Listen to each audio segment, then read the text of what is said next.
Welcome to Jwala channel. ఈరోజు ప్రధానమైన subject ప్రపంచంలో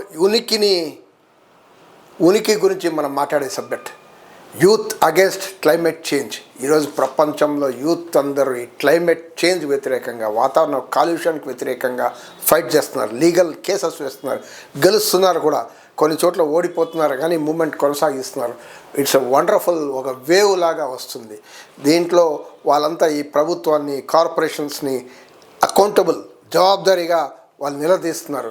మా లైఫ్, మా హక్కులు, కాన్స్టిట్యూషన్ హక్కులు ఉన్నాయి, రైట్ టు లైఫ్ ఉంది, రైట్ టు సెక్యూరిటీ, అంటే ఈ వాతావరణ కాలుష్యం నుంచి కాపాడితేనే మాకు రైట్ టు లైఫ్ ఉంటుంది అనేది వాళ్ళు క్లియర్ మెసేజ్ ఇస్తున్నారు. ఇది చాలా ఆహ్వానించేదగ ఒక విషయం. మనం ఈరోజు ప్రపంచం చూస్తున్నాం.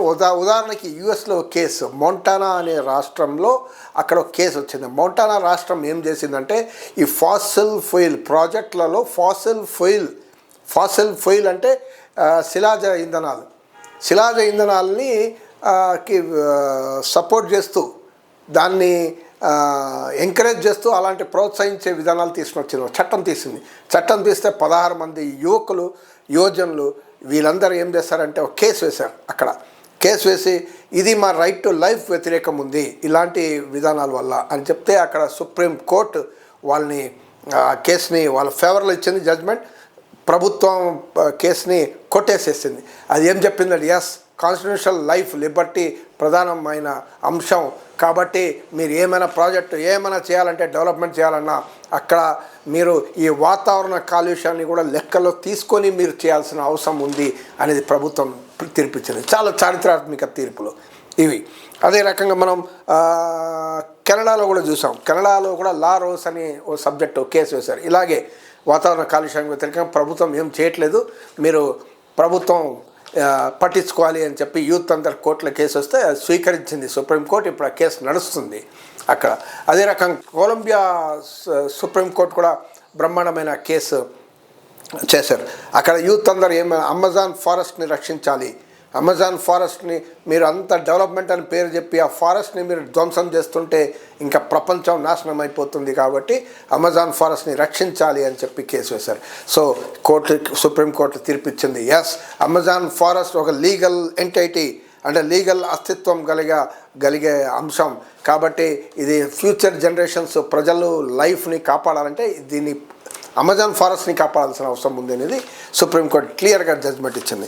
అదే రకంగా మీకు నెదర్లాండ్స్లో కూడా స్ట్రిక్ట్ ఎమిషన్ లాస్ తీసుకురావాలని నెదర్లాండ్స్ కోర్టు కూడా ఇచ్చింది. జర్మనీ కోర్టు కూడా అలాగే వాళ్ళకి ఇచ్చింది. అదే ఇండియాలో కూడా ఒక కేసు ఉంది. ఇండియాలో 2017లో ఒక అమ్మాయి, ఒక 9 ఏళ్ళ రితిమా పాండే అమ్మాయి కేసు వేసింది నేషనల్ గ్రీన్ ట్రిబ్యునల్లో.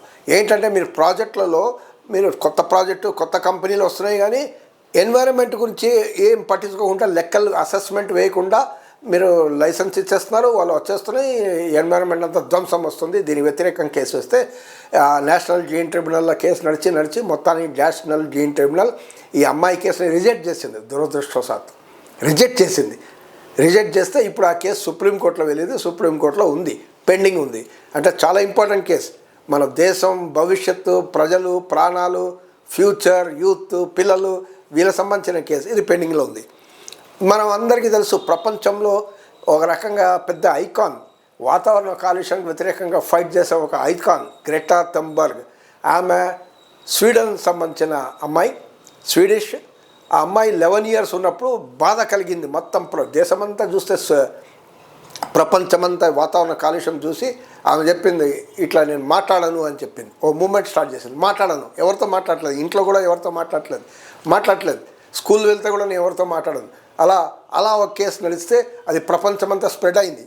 సోషల్ మీడియాలో వచ్చి తర్వాత మీడియాలంతా స్ప్రెడ్ చేయి ఇప్పుడు గ్రెటా థన్బర్గ్ అంటే ఫేమస్ ఫిగర్ అయిపోయింది. ఆమె ప్రపంచంలో వరల్డ్ లీడర్స్ని ఛాలెంజ్ చేసింది, మీరు చేస్తారా లేదా, ప్రపంచం భవిష్యత్తు మీరు చూస్తారా లేదా, వాతావరణ కాలుష్యం అరికట్టడానికి మీరు చర్యలు తీసుకుంటారా లేదా అనేది ఆమె ఛాలెంజ్ చేస్తుంది, మూమెంట్ అనేది చేస్తుంది, సోషల్ మూమెంట్. ఆ రకంగా స్వీడన్లోనే కాదు, ప్రపంచంలో ఆమె యావత్ యూత్, ప్రజలు, మనలాంటి అందరికీ ఒక రకంగా ఇన్స్పిరేషన్ అండ్ యూత్ డ్రివన్. ఈరోజు యూత్ అనేది ఈ క్లైమేట్ చేంజ్ వ్యతిరేకంగా, ఈ వాతావరణ కాలుష్యానికి వ్యతిరేకంగా ఫైట్ చేయడం అనేది చాలా మంచి పరిణామం. ఇది అసలు ప్రపంచంలో ఇది ఒక పెద్ద మూమెంట్ అయి మొత్తం ఈ విధానాల్ని మార్చడానికి ఇది ఉపయోగపడే మూమెంట్గా రావాల్సిన అవసరం ఉంది. ఇది మనమంతా కోరుకుందాం అని ఈరోజు మనం చూస్తే ట్రంప్ ఈరోజు మన న్యూస్లో కూడా వచ్చింది. నార్త్ సీ అని ఉంది. నార్త్ సీలో మీకు ఆయిల్ అనేది బాగా విస్తృతంగా వస్తుంది. ఆయిల్ కార్పొరేషన్స్ వస్తే అక్కడ యుఎస్, యూకే, జర్మనీ, డెన్మార్క్ ఇలాంటి దేశాలు ఏం చేసిందంటే అక్కడి నుంచి వచ్చే ఆయిల్ పైన ఎక్కువ ట్యాక్స్లు వేసేసింది. 40% ట్యాక్స్, 50% ట్యాక్స్ వేసింది. కానీ అక్కడ ఆఫ్ షోర్లో విండ్ మిల్స్ పెట్టింది. విండ్ మిల్స్, గాలి మరాలు ఇవి పెట్టింది. సో ఈ ఆల్టర్నేటివ్ దీని ద్వారా ఎనర్జీ తీసుకోవాలనేది వాళ్ళ ప్లాన్. ఈ ఆయిల్ అనేది ఫాసిల్ ఫ్యూయల్ వాతావరణ కాలుష్యానికి సృష్టిస్తుంది కాబట్టి wind mills alternative energy source అనేది ఎంకరేజ్ చేయడానికి ఇట్లా చేస్తే అక్కడ కార్పొరేషన్స్, ఆయిల్ కార్పొరేషన్స్ అంతా వాళ్ళ బిజినెస్ పోయి వాళ్ళంతా మూతబడే స్థితికి వచ్చింది.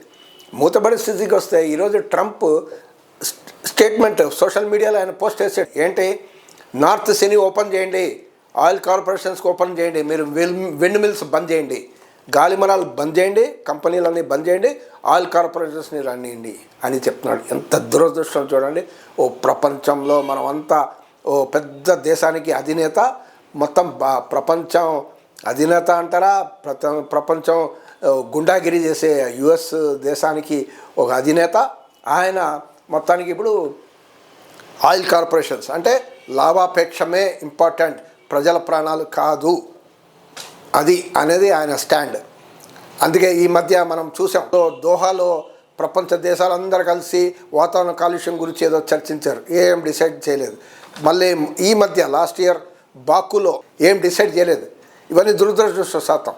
అంటే వీళ్ళందరూ ఏమంటే కార్పొరేషన్స్ లాభాల కోసం, కార్పొరేట్లు, పెట్టుబడిదారులు వీళ్ళ లాభాల కోసమే వీళ్ళ పాలసీస్ ఉన్నాయి తప్ప ప్రజల ప్రాణాలు కాదు అనేది వీళ్ళు చేస్తున్నారు. కానీ దీనికి వ్యతిరేకంగా మూమెంట్ రావాల్సి వస్తుంది.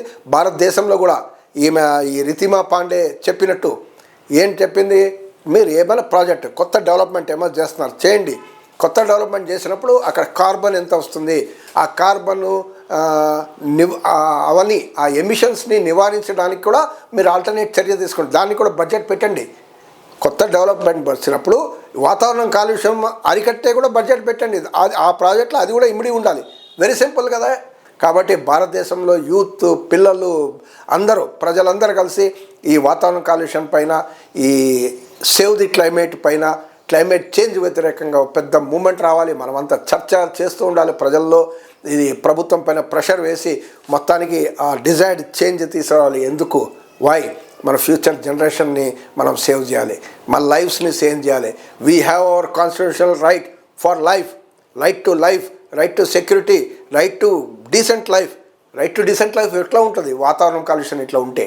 కాబట్టి this is against the constitutional principles. Thank you for watching Jwala channel.